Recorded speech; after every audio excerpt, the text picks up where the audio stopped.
Hello everyone, I'm Gerone Wright here again on my Geronification channel here on YouTube. Okay, and as everyone is aware by now through the many videos that I created, which are going towards the count of 90, that I am able and capable of decoding Renaissance artists' paintings. Not just Renaissance artists though. I mean, I can look at cave art, and a lot of things that are present today that were the works of our ancestors and the creation of our ancestors, or contain the presence of our ancestors. I am instinctively drawn to it, and I know exactly what it is. I mean, as if I created it myself. Um, I know that in some people's minds that this would be a bunch of BS.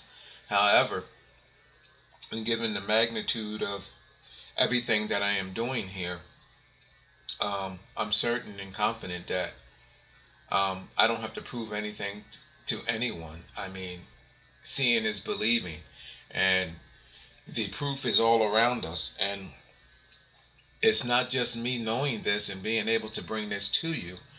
I'm exposing those that actually knew of some of what I've actually discovered, and I'm sharing here with you, and they kept it secret.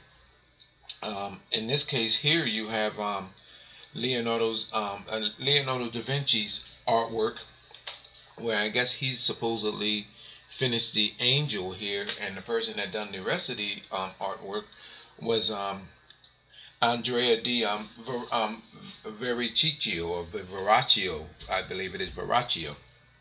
Okay, and this is the Annunciation, created in 1472 to 1475, and it's the announcement, I guess, of the coming of the baby Jesus, or the miracle baby.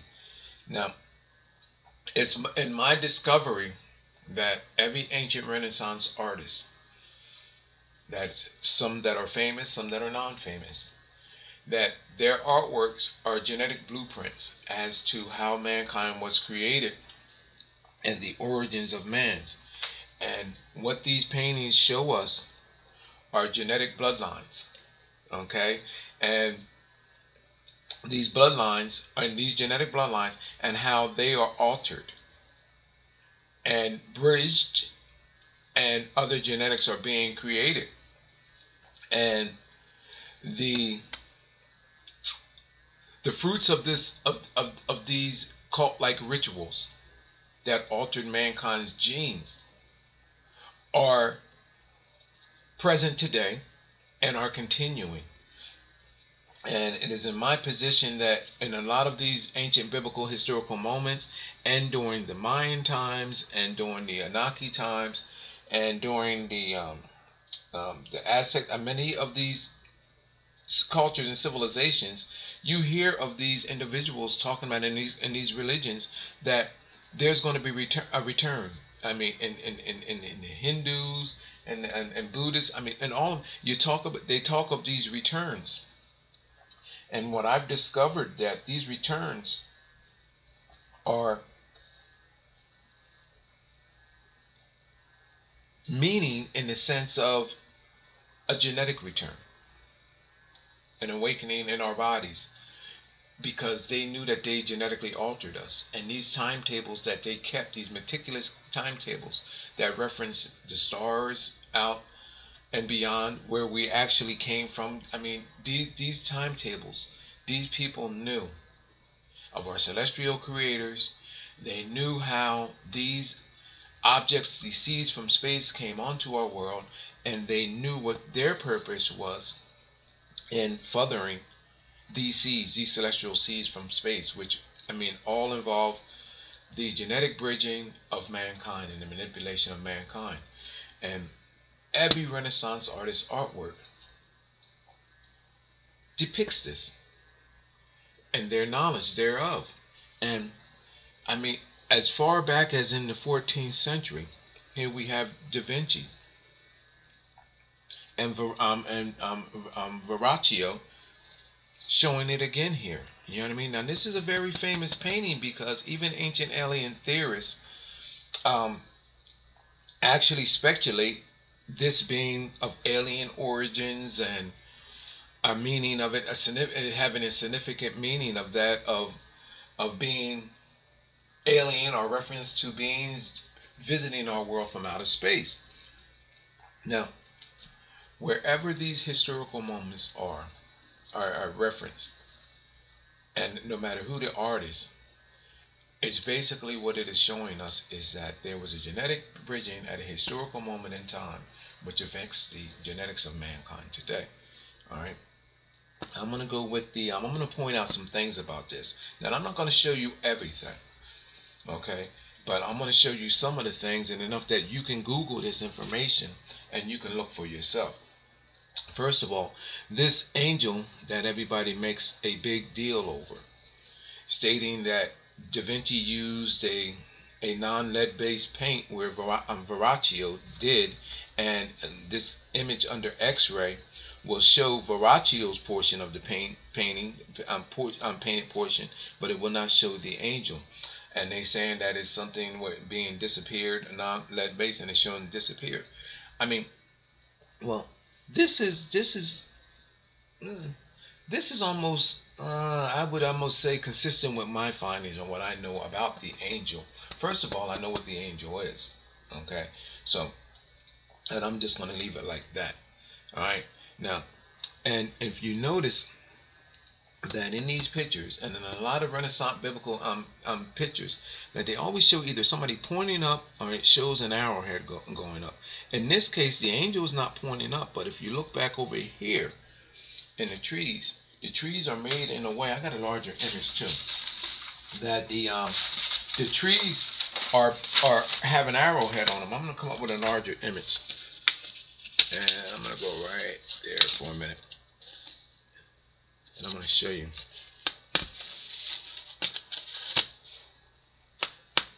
You see, the tree has the arrowhead on it, showing you that there's an indication of genetics being taken out, and that's what that pointed finger going up means, that these genetics are taken out. So what genetics are being taken out? They do not reference, when these artists make their references, it's almost like there is a discrimination.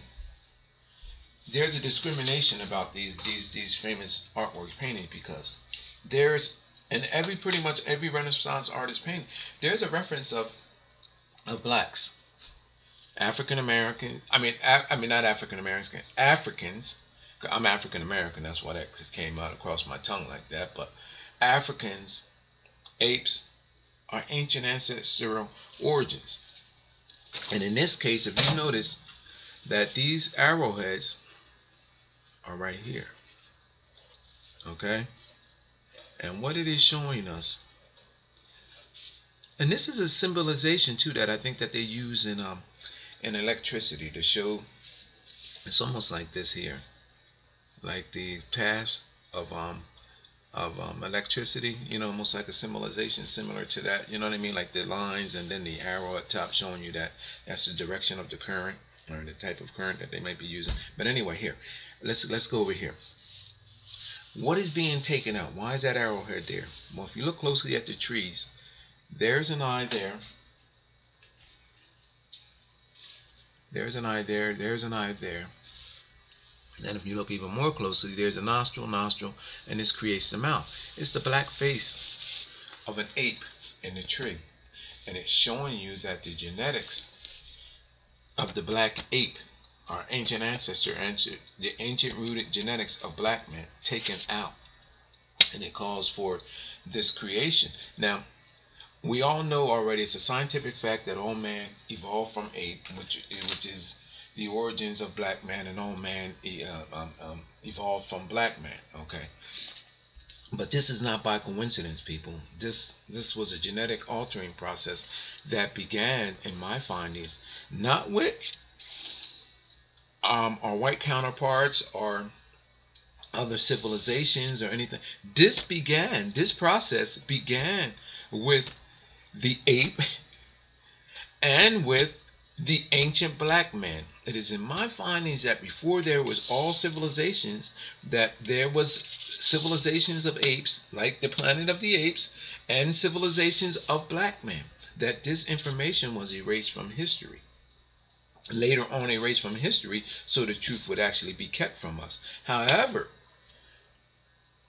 people like Davinci and Verricchio and many others, including the Vatican, they knew of this information, and this is why as early back as this time, 14th century, and I can take you back before that to the catacomb images, the first, the second, and I mean the second, the third, and fourth centuries, all, and then prior to that, I can take you back because I know the origins of where we came from. And these guys are referencing it in their artwork. But anyway, let me back off this image some because I want to show you something. Now, I'm telling you that that's an ape in a tree, right? So there's a verification of this. Let me back off, and I'm going to go where I need for you to look at. I want you to Google this image. This image that you will be Googling is that of Leonardo da Vinci, the Annunciation. Now they have a couple of images that are either remakes or whatever. You have to go to the original. When you Google the image, a few of them will come up. Okay, so make sure that you get one, people, that is original. I looked at about maybe 3 or 4 of them, and they all show what I'm going to agree to show you. But some of them are actually, I believe, maybe touched up or whatever, but they may not be the original, but maybe a print or something. So make sure you get the original image when you look it up. Now, where I want you to look at first, where I want to call your attention to, is they utilize the clothing to signify what they are talking about. Okay. Then there's always the presence of the cauldron, like cup, kettle, which I call the witch's kettle, to let you know that these genetics were mixed in a cocktail-like sense, a cult-like sense, and they mixed, and then there's an extraction, okay, and the extraction is that of the new genes, and this is where they get off suggesting that the miracle birth of Jesus or any other baby, in most cases miracle babies that you hear them talking about, this is why, because the person that they're actually signifying as having these miracle children are being implanted with these new genetics, and that's what this is all about. Okay, so I'm going to come back over here to the angel. Let's stay at the angel, okay? Because the angel is supposed to be symbolic of divine and all of that. But I'm going to show you that this is actually not the case. And people, I can do this with your ancient Bibles. I can walk in any place of Rome. I can go in any place globally and show you the same exact thing, because it all has the same exact meaning. Now, first of all, there's a genetic bridging. This angel is representing genetic bridging. Okay, then I'm just going to show you a few things. I'm not going to give it all to you, people, because I don't want people going out and suggesting that they know this and know that, and well, you don't, because there's so much to this that you possibly would never understand, because it's never ending. Okay, so I know the beginning, I know not the ending, because there is no ending, but I can take you to the middle. I can read you all of this stuff, people, because I have become, through my paranormal experience, a very much a part of everything that you see here. It's almost like if I made this painting, to be totally honest with you. And I'm not patting myself on the back. I'm not being arrogant. I mean, it's just that I am into this stuff. I mean, so deep that, I mean, there's no turning for me, turning back. This is my life that you see here.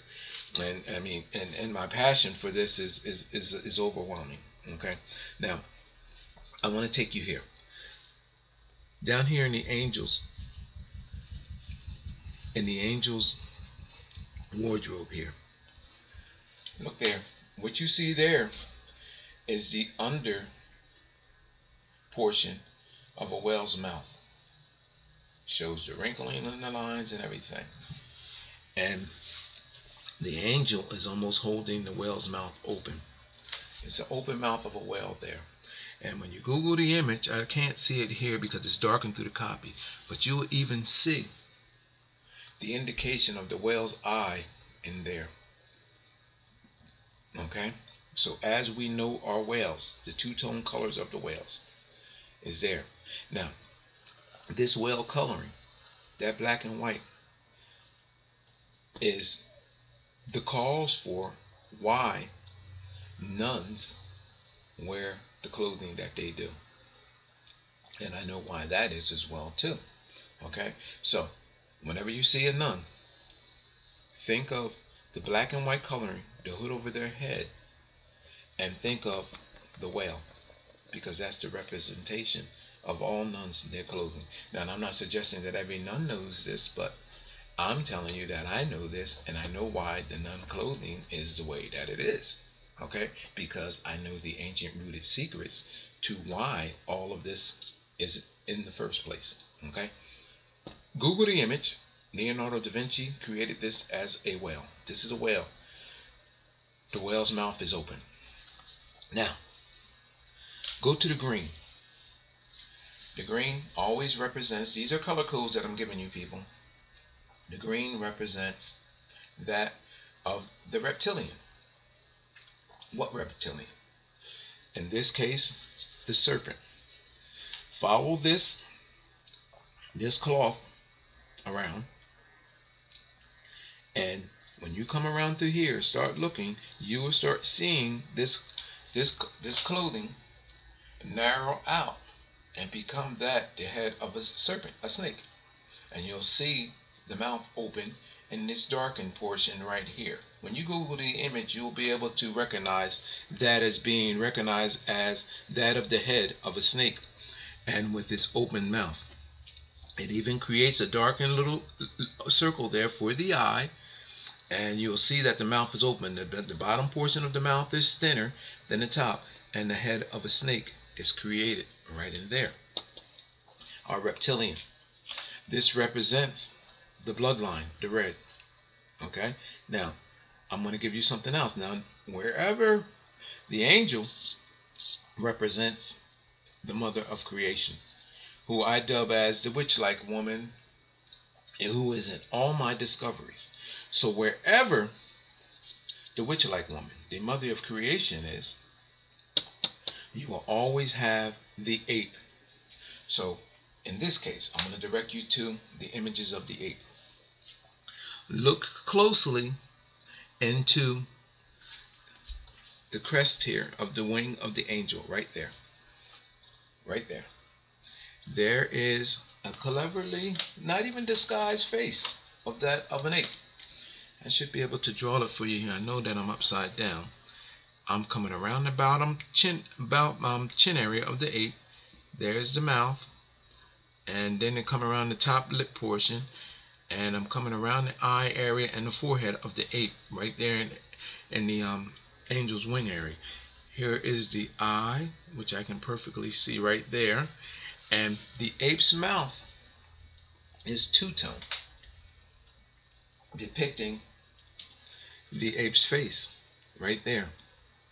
Now, this is not a regular ape. This is a specific ape, because at this point, the lightened version of this ape indicates that there was a genetic bridging, and the blackness of our original ape had been altered to look like this ape. So, when you think of the different types of apes that we have, think of this genetic bridging. It shows you how the darkness, the strength of this ape's genes has been broken down, genetically bridged to where we are lightening now until we are actually producing the lightened faces of other groups of people or civilizations of people. And then that's what this is all about.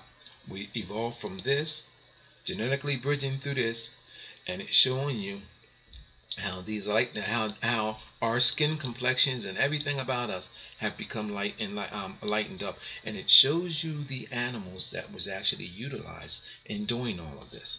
Now, go here. That's one ape there. Go here up in the wing, right about in here, and you will see the morphing faces of other apes there as well too. Then, can I get this from upside down? And next to the ape, I wonder if I can get this, if I have that. I might not be able to see it from here. But if you look also right there alongside of the face of this first ape, you will see faces of other likenesses of other creatures.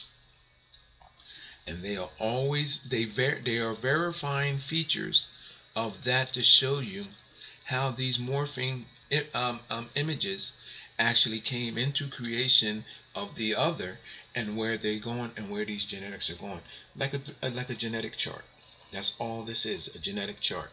And as you start identifying these images in these creatures, you will start to see that they exist around the entire image of this angel. Now, I'm going to stop there, because now I want to take you to the Annunciation by Paul Rubens. And this is in 1628 by Paul Rubens. Okay? I'm going to do the same exact thing.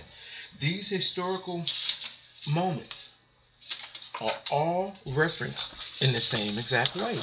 But an artist will put his spin on his concept of that moment. But it's all stating the same thing. Now, this is Paul Rubens. Now, the Annunciation, okay, by Paul Rubens, 1668. This is an image that you can Google. Just like those images that I showed you here. An ape in the angel's wing. The face of an ape here in the tree. There's his nostrils. There's his mouth, eye. And I'm suggesting, well, I'm not suggesting, I'm telling you that it's genetic, it's referencing genetic bridging. And it shows you that these genes were genetically, these genetics were genetically bridged and passed on, and a child was created based on that genetic bridging. Now, Paul Rubens is telling us the same thing. When you Google this image, I was trying to get this image up a little bit. I got it a little bit larger, but it actually takes out what I want to actually show you. Google Paul Rubens' image of the Annunciation, okay? And again, it's 1628. Okay, and here again, Paul Rubens is showing us the same thing. Now, Paul Rubens is showing us that the ape here is in this image, but not in the physical sense of where the face is, like Davinci and Verricchio did here. They don't have the face there. What Paul Rubens did is he gave you in the basket. Now, besides seeing the cat here, which represents genetic bridging as well too, Paul Rubens gives you a larger than life black penis right here in the basket, and it's showing you wrapped in the genetics of what we were being altered with. Look at that. There's a penis right here. I wonder if I can bring that in. I might be able to bring that in closer.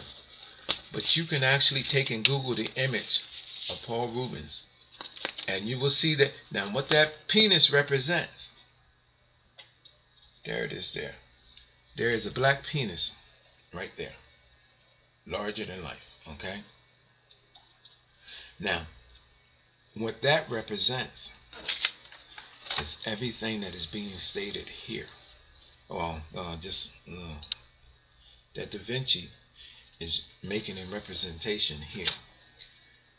These artists knew where we came from, how we were bridged, and where we are going today, just like the Vatican knows. What has been going on in cult-like rituals, seemingly like forever, is affecting our world's population today. It's genetic cross-referencing, people, and this is the guise behind which our world's religion, the foundation of our ancient religion, is operating. Now, what else do we have here that I would like to show you?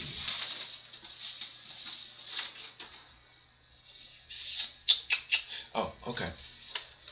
Now, Paul Rubens also, in his painting, he utilizes a different encryption style that is utilized by many Renaissance artists as well. Some of them put their own spin on. And where we at here? Okay, we're there. Let me bring this up right about there. They put their own little spin on some of these images. But what they all do is, now that I've shown you that you can look at this painting And you can see in the clothing the faces of these genetics. It actually shows you, imagine a flow of blood or a flow of semen. That's what these images represent. A flow of blood, a flow of semen. And it shows you within those flows what creatures are therein. And these artists knew, just by looking at Paul Rubens' painting, what he was saying and which genetics. Like a doctor looking at your DNA chart or your genetic chart and can tell you what type of blood you had. But these guys took it a little bit, a lot further, and can show you through the flow of this painting. Our ancestor faces are in the clothing, are in these linens. The shapes, the colorings, the style of the clothes that they use, it's all can be read right here, people. It all can be read. And their faces are in there. Let me see if I actually highlighted some of the faces to show you. Yeah, I have in this painting here. Like, remember here in the Annunciation, where I told you in the crest of the in the wing right there, there's an ape. Okay, and then up in here there's an ape, and then there Rubens does the similar thing here. And I drew the face out a little bit right here. This is what I can see. Do I have another pen? Yes, I have it right here. And you can pretty much, people, fill in the gap. I mean the lines of these faces. The clothing creates the shadow faces of our ancestors. And look, almost in the same exact place. You see, I just created that face there. Now, over top of that one, there is another one. I can't actually draw it from here, but you see the shadowed faces here, right there. Okay, here's my, like from here, eye socket, right eye socket, left eye socket, and you see that face morphing to this, and then you see the face of the angel, which actually look odd here. Look at the angel's face where it looks angelical like here, but if you add the other portion onto it, it creates the face of a witch. This is actually the angel's face right here. The chin stops right there. The angel has two faces. Here is the baby-like face of the angelical-like face. But if you step away and add this little white portion down here, it creates the face of a witch. And then it shows you how the witch face is face to face with the likeness of the monkey-like face, which is the ape, which creates these images that I was just telling you about back here. It's telling you the same exact thing right in here on this angel.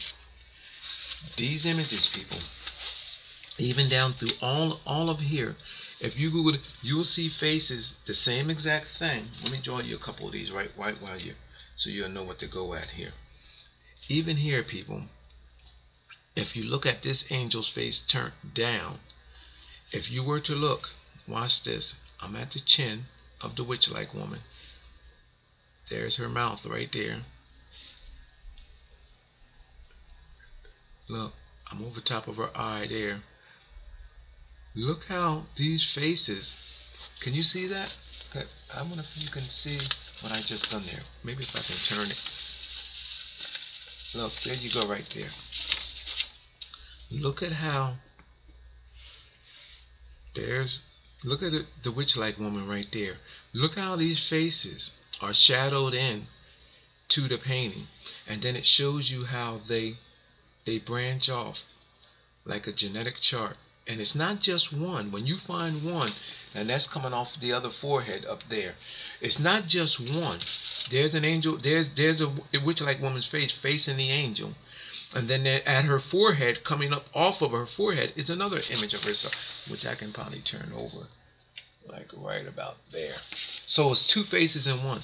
They're morphing throughout the entire image, and it shows you the evolutionary phases of, of these genetics, okay, and which later calls for our existence. And this is the secret behind Paul Rubens' work. Now, I have decoded a lot of Paul Rubens' work and all, and I can pretty much read this to you as well too. But I'm directing you to this image because this is the Annunciation. This is supposed to be the announcement of the Virgin being pregnant with the baby Jesus. From what I gather there, and what happens with this is that if I'm sitting here telling you that this genetic bridging is what actually calls for the birth of these miracle babies, and then showing you these images of these apes and these penises, then, don't that cross-cancel history as we know it? Ancient biblical history as we know it? I'm going to leave you with that. My name is Gerone Wright. You're watching my Geronification channel. And now you know what the Annunciations are all about. And with each artist, it tells you the same thing. Some artists will tell you in blunt form, in a more candid way, and others have more of a hidden message behind it. But even the color codings, if you take from one scenario, you can understand why the colors are present, why they utilize certain colors. Like, for instance, I'm telling you that the green represents reptilian, and it goes into lending to decoding all of the rest of the paintings that follow. So I can go before this to the rawest of forms and take you through step by step on through to the not so candid forms. My name is Gerone Wright. You're watching my Geronification channel. If you haven't seen all my videos, see my videos, and people, please link my works to other to your friends, to your family, and even to organizations. Send them to the Vatican. I don't care. Send them globally. I don't care where you send them at, but just do me a favor and share them. Thank you, and I appreciate you for viewing my videos.